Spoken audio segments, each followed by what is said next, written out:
آج ہم پاکستان کے حال اور مستقبل پر ایک گہری نظر ڈال رہے ہیں۔ یہ صرف کوئی سیاسی بحران نہیں ہے، بلکہ یہ اداروں کا ایک ایسا زوال ہے جس کی جڑیں کئی دہائیوں پرانی ہیں۔ اس تجزیے میں ہم یہ سمجھنے کی کوشش کریں گے کہ ملک اس نہج پر کیسے پہنچا اور آگے کیا سنگین چیلنجز ہیں۔ تو آئیے اس کا آغاز کرتے ہیں۔ یہ تجزیہ شروع ہی ایک بہت تلخ حقیقت سے ہوتا ہے۔ اس میں پاکستان کی موجودہ صورتحال کو کوئی عارضی مسئلہ نہیں کہا گیا، بلکہ اسے اداروں کی گہری ناکامی قرار دیا گیا ہے۔ یعنی جمہوریت محض ایک دکھاوا، احتساب ایک مذاق، انصاف صرف طاقتور کے لیے، اور حکومت جیسے کوئی نیلام گھر ہو۔ یہیں سے ہماری پوری بات کی بنیاد بنتی ہے۔ یہ سلائیڈ اصل میں پوری کہانی بیان کر دیتی ہے۔ ایک طرف وہ خواب تھا جس کی بنیاد پر یہ ملک بنا تھا، انصاف، وقار اور برابری کا خواب، اور دوسری طرف آج کی حقیقت ہے جسے یہ تجزیہ ایک انجینئرڈ تباہی کہتا ہے۔ یعنی وہ ادارے جو عوام کی خدمت کے لیے تھے آج ہتھیار بن چکے ہیں، اور ان دونوں کے درمیان ایک بہت بڑا خلا ہے۔ تو سوال یہ اٹھتا ہے کہ ملک اس حال تک پہنچا کیسے؟ کیا یہ سب اچانک ہو گیا؟ اس تجزیے کے مطابق نہیں، یہ کوئی حادثہ نہیں تھا، بلکہ ایک ایسا نظام تھا جسے بہت سوچ سمجھ کر بنایا گیا تھا۔ آئیے دیکھتے ہیں کہ یہ نظام کس نے اور کیسے بنایا۔ مرکزی دعویٰ یہ ہے کہ ملک کے مسائل کسی قدرتی آفت کا نتیجہ نہیں ہے، بلکہ اس تباہی کو باقاعدہ اینٹ سے اینٹ جوڑ کر جان بوجھ کر تیار کیا گیا ہے، اور اس کے پیچھے ہیں بدعنوان سیاسی اشرافیہ، بڑے کاروباری گروپس اور چند طاقتور جرنیل۔ اب اس سلائیڈ میں اس نظام کی بنیادوں کو واضح کیا گیا ہے، جسے تجزیے میں ہائبرڈ سسٹم کہا گیا ہے۔ یعنی ایک ایسی ریاست جو نہ پوری طرح جمہوری ہے، نہ ہی آمرانہ۔ بار بار حکومتوں کو گرانے سے پارلیمنٹ کمزور ہوئی اور فوجی مداخلتوں نے سویلین بالادستی کو ختم کر دیا۔ اس سے ایک ایسا ماحول بنا جہاں سیاستدانوں اور جرنیلوں نے ایک دوسرے کو اپنے فائدے کے لیے استعمال کرنا شروع کر دیا۔ تو اب ہم اس تجزیے کے مرکزی نقطے پر آتے ہیں۔ وہ دو بڑے گروہ کون ہیں جنہیں اس پورے نظام کو بنانے کا ذمہ دار ٹھہرایا جا رہا ہے؟ پہلا گروہ ہے سیاسی طبقہ۔ تجزیے کے مطابق ان کے پاس ملک کی ترقی کے لیے کوئی طویل مدتی ویژن نہیں ہے۔ ان کا مقصد صرف اپنے ذاتی مفادات کا تحفظ ہے، چاہے اس کے لیے قومی وسائل کو کتنا ہی نقصان کیوں نہ پہنچے۔ دوسرا گروہ طاقتور جرنیلوں کا ایک چھوٹا حلقہ ہے۔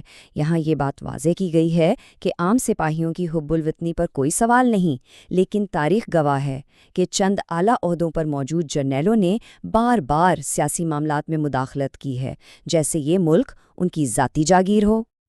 تو اصل بات یہ ہے کہ یہ بحران کسی ایک گروہ کی وجہ سے نہیں ہے، بلکہ یہ ان دونوں کے درمیان ایک گٹھ جوڑ، ایک ناپاک اتحاد کا نتیجہ ہے۔ یہ اتحاد باہمی تحفظ، مالی مفادات اور سیاسی جوڑ توڑ کی بنیاد پر قائم ہے۔ اور یہ اتحاد کام کیسے کرتا ہے؟ یہ سلائیڈ اس کا پورا طریقہ کار بتاتی ہے۔ سیاستدان قانونی تحفظ اور مالی فائدے دیتے ہیں، اور بدلے میں انہیں طاقت اور دھاندلی زدہ انتخابات کا تحفظ ملتا ہے۔ بیوروکریسی ہمیشہ طاقتور کا ساتھ دیتی ہے، عدلیہ اور میڈیا پر دباؤ ڈالا جاتا ہے، اور اس پورے کھیل کا بوجھ کون اٹھاتا ہے؟ صرف عوام۔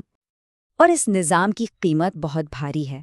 اس کے نتائج تباہ کن ہیں، جو ملک کی معیشت سے لے کر عوام کی زندگیوں تک ہر پہلو کو بری طرح متاثر کر رہے ہیں۔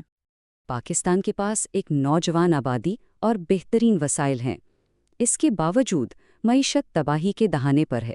کیوں؟ اس تجزیے کے مطابق معاشی ناکامی کی 50% وجہ صرف اور صرف کرپشن ہے۔ یہ معاشی تباہی کوئی حادثہ نہیں ہے، بلکہ یہ ایک منظم لوٹ مار کا نتیجہ ہے۔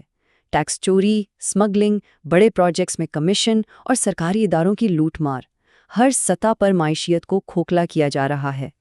معیشت کے ساتھ ساتھ ملک کی سیاست کو بھی جان بوجھ کر غیر مستحکم رکھا گیا ہے۔ تاریخ میں بار بار فوجی مداخلتیں ہوئیں، اور ہر بار اسے قومی مفاد کا نام دیا گیا، لیکن ہر بار ملک پہلے سے زیادہ کمزور ہوا۔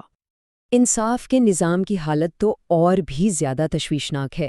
یہاں دو الگ الگ قانون ہیں، ایک غریب کے لیے جس کے لیے انصاف مہنگا اور تقریباً ناممکن ہے، اور دوسرا امیر اور طاقتور کے لیے جو احتساب سے بالا تر ہیں۔ چھوٹے مجرم جیلوں میں ہیں اور اربوں کی کرپشن کرنے والے آزاد ہیں۔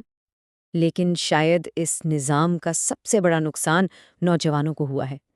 14 کروڑ نوجوان جو اس ملک کا سب سے بڑا اثاثہ ہو سکتے تھے، آج اس کی سب سے بڑی قربانی بن چکے ہیں۔ نوجوان امید کیوں کھو رہے ہیں؟ کیونکہ ملک میں میرٹ کا کوئی نظام نہیں، نوکریاں سفارش پر ملتی ہیں، مہنگائی اور بے روزگاری آسمان پر ہے، اور اداروں پر کسی کو بھروسہ نہیں۔ نتیجہ یہ ہے کہ ہر سال لاکھوں تعلیم یافتہ نوجوان ملک چھوڑ کر جا رہے ہیں، اور جو ملک اپنے نوجوانوں کو کھو دے وہ اپنا مستقبل کھو دیتا ہے۔ اور آخر میں بین الاقوامی سطح پر ملک کی ساکھ۔ ایک وقت تھا جب پاکستان کو ایک ابھرتی ہوئی قوم کے طور پر دیکھا جاتا تھا۔ آج اسے ایک غیر مستحکم اور دوسروں پر انحصار کرنے والا ملک سمجھا جاتا ہے۔ تجزیے کے مطابق یہ بدعنوان اشرافیہ کا اپنے ملک کو دیا گیا تحفہ ہے۔ اس ساری سنگین صورتحال کو سامنے رکھتے ہوئے یہ تجزیہ آخر میں مستقبل کے لیے ایک واضح اور فوری انتخاب پیش کرتا ہے۔ اب دو راستے ہیں۔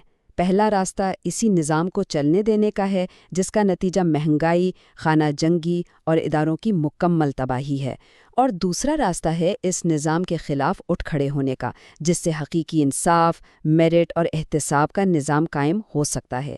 ایک راستہ تباہی کا ہے اور دوسرا بقا کا۔